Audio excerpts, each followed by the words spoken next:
तो गाइस मैं आशा का वेलकम करता हूँ हमारे प्ले सुपर के एक और न्यू वीडियो में। काफी टाइम से वीडियो नहीं आई और तुम लोग देख सकते हो सेटअप भी थोड़ा सा चेंज हो चुका है क्योंकि मैं हैदराबाद मूव कर चुका हूँ। अभी तक मैं पुणे में था और अब मैं दूसरी सिटी में आ गया हूँ। कुछ लोग कमेंट सेक्शन में पूछते रहते हैं भाई तू हर महीने अपना शहर क्यों बदलता है, तो क्या करे भाई, जिंदगी कुछ ऐसी। खैर हैदराबाद निकलने से पहले मैंने दुनिया की एक सबसे अच्छी चीज देखी थी जो कि था लाइव एक्शन। लेकिन ऐसी बहुत सारी चीजें थी जो कि उसमें चेंज हो गई थी और मुझे उसके बारे में बात करना था। और फाइनली आज एक हफ्ते बाद जाके मुझे टाइम मिल रहा है कि उसके बारे में थोड़ा सा डिस्कशन कर पाए। सो गाइस आज की इस वीडियो में हम बात करने वाले हैं कि आखिर ऐसी कौन कौन सी चीजें जो इन्होंने चेंज कर दी लाइव एक्शन में एज कम्पेयर टू मांगा एंड एनिमे। ऐसे चेंजेस तो बहुत सारे, फिर चाहे वो सांजी को जेफ को झुक के थैंक यू बोलना या फिर शैंक्स की हाकी, एंड इनमें से किसी भी चेंज से एक्चुअली में ओरिजिनल स्टोरी को कोई फर्क नहीं पड़ेगा। और स्टिल हम उन वाले चेंजेस की बात करेंगे जो कि एक्चुअली में दिल में कुछ ज्यादा ही बसे हुए हैं और जिनको हम एक्चुअली में वैसे ही देखना चाहते थे। सो गाइस अब बिना टाइम वेस्ट किए let's begin.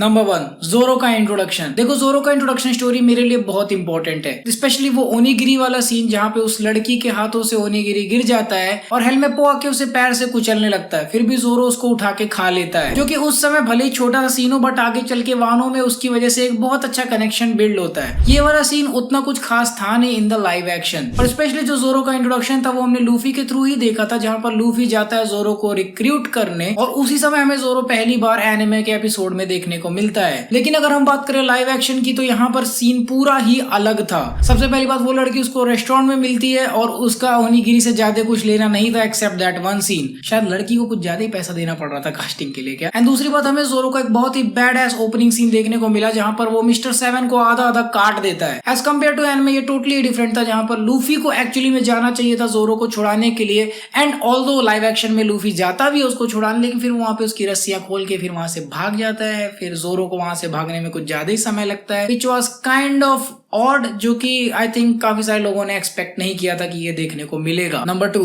Garp at Rogers execution. Although ये एक ऐसा सीन है जो कि मैं बहुत ज्यादा अप्रिशिएट करता हूँ, लेकिन गार्प की सीक्रेसी को एपिसोड 1 में ही रिवील कर देना काइंड ऑफ आगे की प्लॉट के लिए थोड़ा सा वो सस्पेंस डाउन कर सकता है, स्पेशली न्यू व्यूअर्स के लिए। देखो गार्प के बारे में जब हमें एक्चुअली पता चला था कि वो पास्ट में करता क्या था, वो हीरो ऑफ द मरीन्स कैसे बना एंड उसके पास्ट में क्या क्या अचीवमेंट्स थे, तब हमको पता चला कि वो एक्चुअली में गोल्डी रॉजर का एक राइवल टाइप का था इन द मरीन्स पार्ट, जहाँ पे पायरेट किंग था गोल्डी रॉजर, तो वहीं पर सबसे स्ट्रॉन्गेस्ट मरीन था गार्प। काइंड ऑफ दोनों एक दूसरे के कॉम्पिटिशन थे। ऑल्दो वो चीज अभी लाइव एक्शन में नहीं बताई गई है, बट अभी गार्प को एक्सिक्यूशन सीन पे दिखा के ये चीज सिद्ध कर दी गई है ऑलरेडी कि हाँ भाई गार्प भी रॉजर जितना स्ट्रॉन्ग है। और ऑल्सो क्योंकि गार्प पूरे लाइव एक्शन में बहुत ज्यादा देखने को मिला, तो सबको ऑलरेडी पता चल चुका है कि बुढ़ऊ में बहुत ज्यादा दम है। देखो अगर तुम मेरे पर्सनल चॉइस की बात करोगे तो मुझे गार्प का लाइव एक्शन में होने से कोई भी प्रॉब्लम नहीं है। इनफैक्ट मैंने बहुत ज्यादा इंजॉय किया कि गार्प हमें इतना ज्यादा देखने को मिला, क्योंकि एनिमे में उसको उतना ज्यादा स्क्रीन टाइम मिलता नहीं है। लेकिन आगे चल के एनियस लॉबी में जो चीजें रिवील होती हैं, सस्पेंस एक बहुत बड़ा इंपॉर्टेंट पार्ट है वन पीस का, तो वो चीज थोड़ा सा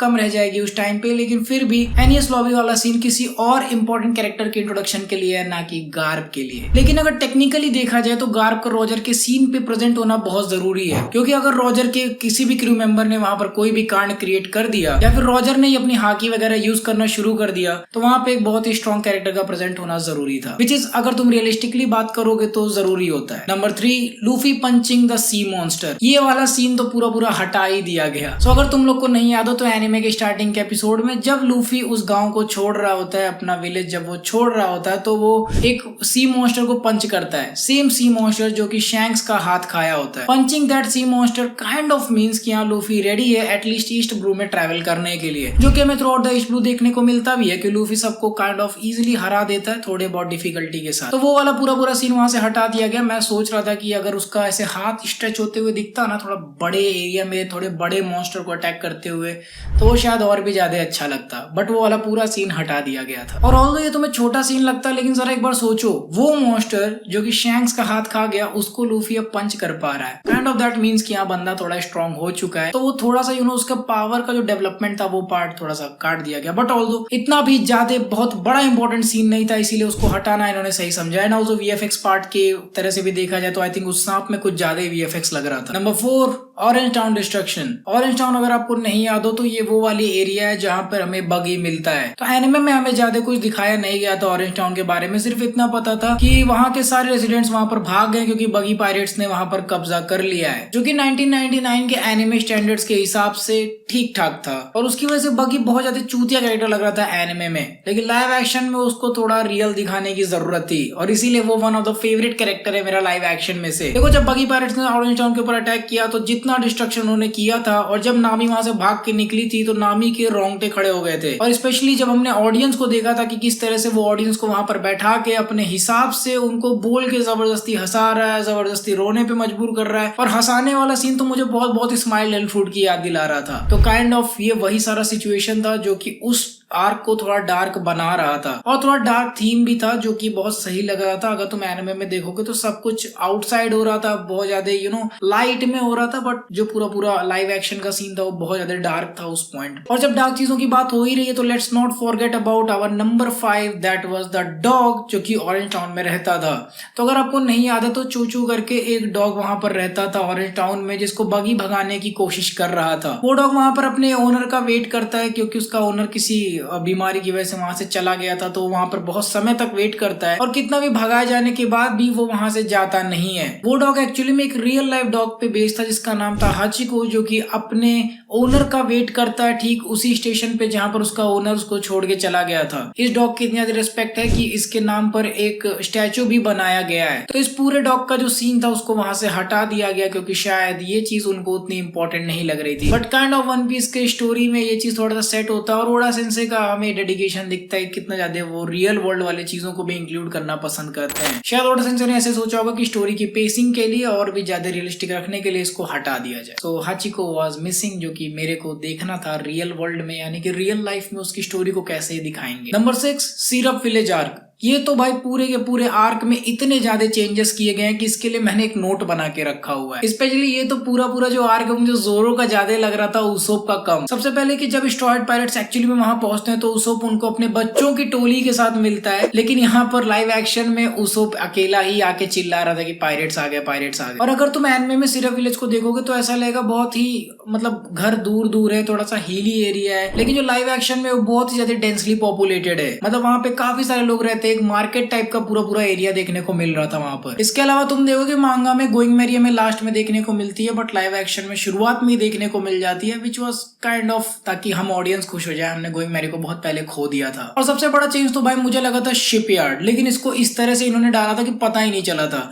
देखो अगर तुम लोग को याद हो तो जब हम एनिमे में गए थे उस वाले आइलैंड पे तो वहां पर कुछ भी नहीं था, लेकिन यहाँ पर ऐसा दिखाया गया कि यहाँ पे शिप्स को मैन्युफैक्चर किया जाता है, जिसकी वजह से इस आइलैंड को थोड़ा इंपॉर्टेंस मिला पूरे आर्क में, जो कि मुझे एक अच्छा चेंज लगा। और एक और जो सबसे बड़ा चेंज था वो था मैरी का मरना। मैरी अगर तुम लोग को नहीं याद है तो एक कैरेक्टर था जो कि काया की देखभाल करता था, उसोप की जो गर्लफ्रेंड है उसकी देखभाल करता था, तो वो बंदा आते ही मर गया था, लेकिन एनिमे में वो जिंदा रहता है और उसी ने गोइंग मैरी इन लोग को दी थी। इसके अलावा मैंने सोचा था शायद हमें वो चूतिया आदमी भी देखने को मिलेगा जो कि लोगों को हिप्नोटाइज करता था, बट उसको भी हटा दिया, जो कि मेरे हिसाब से बहुत सही था। बहुत चूतिया कैरेक्टर था यार, बहुत टाइम खाता था वो फालतू का। इसके बाद लाइव एक्शन को और भी ज्यादा रियलिस्टिक रखने के लिए इन्होंने काया की जो बीमारी है उसको ओरिजिनल बीमारी में चेंज कर दिया। मतलब जो वो गलत दवाई खिला रहा था उसको कुरो, उसकी वजह से वो बीमार पड़ रही थी, लेकिन एक्चुअल मांगा में वो इसलिए बीमार थी क्योंकि वो अपने मन का कुछ नहीं कर पा रही थी, which was little more realistic अगर मेरे टर्म्स में बात करो तो, जो कि मेरे हिसाब से लाइव एक्शन में ज्यादा अच्छा लग रहा था, ज्यादा रियलिस्टिक लगा मेरे। इसके बाद मरीन्स का इन्वॉल्वमेंट तो मेरे लिए एक्सपेक्टेड ही नहीं था। एक बार को जोरो की बैक स्टोरी देखना तो मेरे को समझ में भी आता है, बट मरीन्स वहां पर कैसे आ गए जो कि लूफी को अरेस्ट करने आ रहे थे, एंड लूफी भी वहां पर कोबी से बोल के आता माँ चुदा तू मेरे को जाना अपने दोस्त को बचाने। तो वो वाला भी मेरे को बहुत, वो एक्चुअली में सही लगा यार, सच बताओ तो कोबी और लूफी का जो कॉन्वर्सेशन है वो मेरे को बहुत सही लगा। एंड वो वाला पूरा पार्ट मेरे को थोड़ा सा ना लूफी के कैरेक्टर में डेप्थ भी डालते हुए दिख रहा था, और कोबी कैसे ना साइड में फेंक दिया गया था, तो वो ठीक लगा कि उसको उठा के लेके आए हो, थोड़ी बातचीत चल रही है, और क्योंकि ये लोग उस समय ईस्ट ब्लू में ही थे तो वो सही लगा ओवरऑल। इसके बाद जो सबसे बड़ा चेंज था जो कि ऑब्वियसली तुम लोग को पता है वो है उसोप की नाक, ऑब्वियसली उसकी नाक नहीं देखने को मिली, पर उससे भी बड़ा चेंज है कि भाई उसोप की बैक स्टोरी को उतना ज्यादा वो मोमेंट नहीं दिया गया जिस तरह से जोरो के बैक स्टोरी को दिया गया, जिसकी वजह से वो पूरा का पूरा एपिसोड मेरे को जोरो का एपिसोड लग रहा था इंस्टेड ऑफ उसोप का एपिसोड। एंड आई थिंक सबसे ज्यादा चेंजेस इसी वाले आर्क में किए गए हैं, क्योंकि अंत में तुम देखोगे कि इवन उसोप और काया के रिलेशनशिप को भी दिखाया गया कि ये दोनों एक्चुअली में एक दूसरे से प्यार भी करते हैं और किस भी करते हैं। तो सिंगल लोगों के लिए उस समय तो भाई बहुत गलत हो गया कि उसोप जैसे चूते को भी गर्लफ्रेंड मिल रही है बट और लोग को नहीं मिल रही है, वो वाला हिसाब भी वहां पे दिखा दिया कि उसोप पकड़ के एकदम लगा हुआ है लेके। तो वो भी काफी बड़ा चेंज था जो कि ओरिजिनल स्टोरी में मैंने प्रेडिक्ट किया था कि शायद ये दोनों एक दूसरे को पसंद करते हैं, बट यहाँ पे तो ओडा सेंसे ने कहा दे ही दो। इसी के बाद हम आते हैं अपने 7 सबसे बड़े चेंज पे, जिसमें हमें देखने को मिलता है कि कैसे मीहॉक डॉन क्रीक पायरेट्स को खत्म कर रहा है और वो भी गाप के ऑर्डर पे। तो ये आई थिंक सबसे बड़ा चेंज था ओवरऑल स्टोरी जो बराटी में हमें देखने को मिली थी। अगर हम मांगा की स्टोरी की बात करें तो वहां पर हमको बस यही देखने को मिला था कि डॉन क्रीक को भगाया गया है वहां ग्रैंड लाइन से, और बाद में मीहॉक आता है और उसको देख के वो बताता है कि इसी बंदे ने हमें खदेड़ के भगा दिया ग्रैंड लाइन से। लेकिन इस बार लाइव एक्शन में हमें ये देखने को मिला कि कैसे मीहॉक ने डॉन क्रीक के पूरे शिप को आधा काट दिया और इवन डॉन क्रीक को भी वहीं पर डिफीट कर दिया, जिसकी वजह से अगेन एक और काफी बड़ा चेंज हुआ कि डॉन क्रीक हमें बराटी आर्क में देखने को नहीं मिला, उसकी जगह पे आर्लोंग वहां पर प्रकट हो गया, वो भी मीहॉक के जाने के बाद। लेकिन मेरे को तुम लोग कमेंट्स में बताओ कि क्या तुम लोग को मीहॉक वर्सेस डॉन क्रीक वाला पार्ट पसंद आया। मीहॉक वर्सेस डॉन क्रीक क्या मतलब, मीहॉक जब डॉन क्रीक के साथ खेल रहा था वो वाला पार्ट तुम लोग को पसंद आया या नहीं। इसके अलावा बराटी आर्क में तुम्हें और भी चेंजेस देखने को मिलेंगे कि किस तरह से सांजी जेफ के सामने नहीं झुकता है, नहीं तो जेफ उसकी गांड मार लेता शायद। लेकिन एक्चुअली में वो वाला पार्ट मुझे अच्छा लगा जहां पर सांजी नीचे बैठ के जापानीज स्टाइल में सबको थैंक यू बोलता है कि थैंक यू दादाजी, आपने मुझे इतने समय तक हेल्प की। और जेफ के भी काफी सारे पार्ट चेंज है जहाँ पे वो दिखाता है कैसे वो गाप से पास्ट में भी इंटरेक्ट किया करता था और गाप को समझा रहा है कि भैया बुढ़ऊ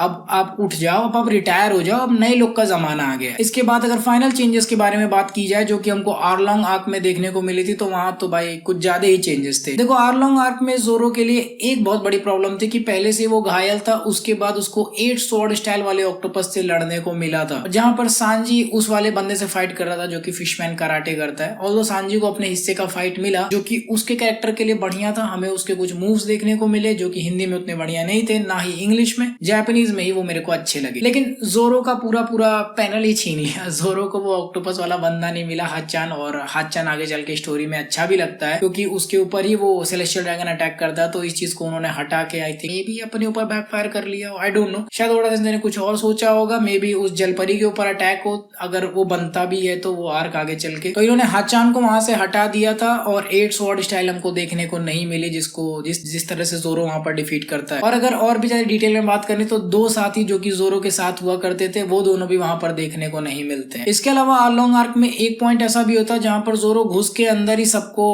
पेल देता है और फिर जाके सीट पे बैठता है जैसे कि वही सबका बाप है, तो वो वाला सीन भी वहां पर हटा दिया गया था। आई थिंक ऐसा इसलिए किया गया क्योंकि जोरो को ऑलरेडी बहुत ज्यादा फुटेज दे दी गई थी उसोप वाले आर्क में। खैर I think that was it, some of the major changes जो कि मेरे को थोड़ा सा लगे कि हाँ इनको भी ओरिजिनल रख सकते थे, ऑल्दो इनसे ज्यादा कुछ फर्क नहीं पड़ता, बट इनसे मेरे दिमाग पे फर्क पड़ता इसलिए मैंने इनके ऊपर वीडियो बना दी। अगर तुम लोग के दिमाग में भी ऐसे कोई चेंजेस है एक्सेप्ट वाला पार्ट जहाँ पे जोरो के तलवार टूटते हैं जो कि मीहॉक वाला उसको जाने ही दो, वो पता नहीं क्यों उन्होंने ऐसा बनाया, उसको छोड़ के अगर ऐसा कोई चेंज है जो तुम लोग के दिमाग में आ रहा है प्लीज गारपोला मत बोलना, वो भी बहुत बड़ा चेंज था, बट गारपोला मेरे को ठीक लगा इसलिए मैंने उसको इंक्लूड नहीं किया। खैर अगर तुम्हारे दिमाग में कुछ आ रहा है तो वो कमेंट करके तुम लोग बता सकते हो।